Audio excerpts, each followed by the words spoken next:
Gila, gila, gila. Industri otomotif Indonesia resmi diobrak-abrik lagi sama BYD. Bayangin aja, mobil teknologi PHEV yang biasanya dijual 400-800 jutaan, sekarang dijual cuma kepala dua alias 200 jutaan kecil. Ya, BYD M6DM resmi rilis dengan harga mulai 298 juta rupiah OTR Jakarta. Gak cuma harganya terjangkau, mobil ini bisa melaju sejauh 1.600 km dengan sekali pengisian penuh pada tangki, dan konsumsi BBM-nya juga luar biasa, yakni 65 km per liter. Gimana ya? BYD bisa menjual mobil secanggih ini dengan harga yang begitu murah? Apa mereka mau memberi gratisan? Atau ada strategi yang tersembunyi? Yuk, tonton video ini sampai selesai, kita bakal ungkap semua rahasianya.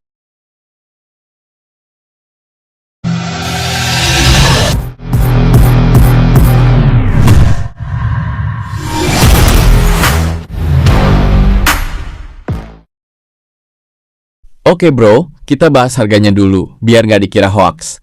Ini adalah harga resmi OTR Jakarta yang baru aja diumumkan, bukan harga gaib atau harga di luar negeri. Dan yang bikin shock, varian terendahnya, Classic Standard, dihargai cuma 298 juta rupiah. Ini langsung menobatkan BYD M6DM sebagai mobil PHEV termurah di Indonesia. Padahal sebelumnya, takhta PHEV termurah dipegang sama Wuling Action PHEV yang harganya 389 jutaan. Artinya, BYD langsung mangkas harga hampir 100 juta lebih murah. Gak cuma Wuling, raksasa kayak Toyota dengan Innova Zenix hybridnya pasti ikutan garuk-garuk kepala melihat fenomena ini. Banyak netizen yang bingung dan curiga, ini mobil murahan atau gimana? Kok bisa murah banget? Eits, jangan salah. Menurut bos BYD Indonesia, Pak Igel Zhao, rahasianya bukan karena sunatan fitur atau kualitas yang dikurangi, tapi karena dua hal maut ini. Pertama, vertical integration atau integrasi vertikal. Jadi BYD itu bikin semuanya sendiri bro. Dari baterai litiumnya, motor listrik, sistem manajemen thermal, sampai chipnya mereka produksi mandiri di pabrik raksasa mereka. Mereka nggak perlu beli dari vendor lain. Jadi biaya produksi bisa ditekan habis-habisan dari hulu ke hilir. Kedua, mari kita bicara tentang teknologi generasi kelima. Jadi, BYD telah menggali teknologi mode ganda ini yang kita sebut DM singkatnya atau dual mode ini selama beberapa dekade sampai sekarang.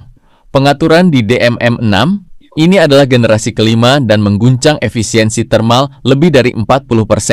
Lumayan manis bukan? Karena mereka memiliki banyak pengalaman di bawah ikat pinggang mereka dan mengeluarkan mobil-mobil ini dalam skala global, biaya produksi mereka jauh lebih rendah. Itu sebabnya mereka dapat membuang beberapa harga pembunuh yang benar-benar membuat persaingan menggaruk-garuk kepala mereka. Serius, ini liar. Biar makin shock, mari kita lihat speknya. Mesin bensin 1500 cm3 dipadukan dengan motor listrik bertenaga gabungan yang responsif lewat transmisi ECVT. Dimensinya bongsor, panjang 4,7 meter, ada varian Captain Seat yang mewah banget di tipe tertingginya.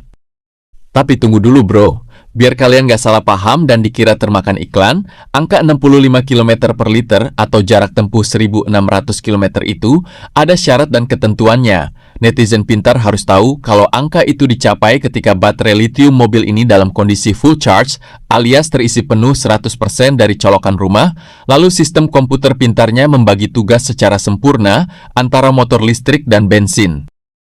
Terus kalau baterainya habis gimana? Tenang, sistem hybridnya tetap jalan otomatis dan konsumsinya masih tergolong sangat irit di angka 20-an km per liter.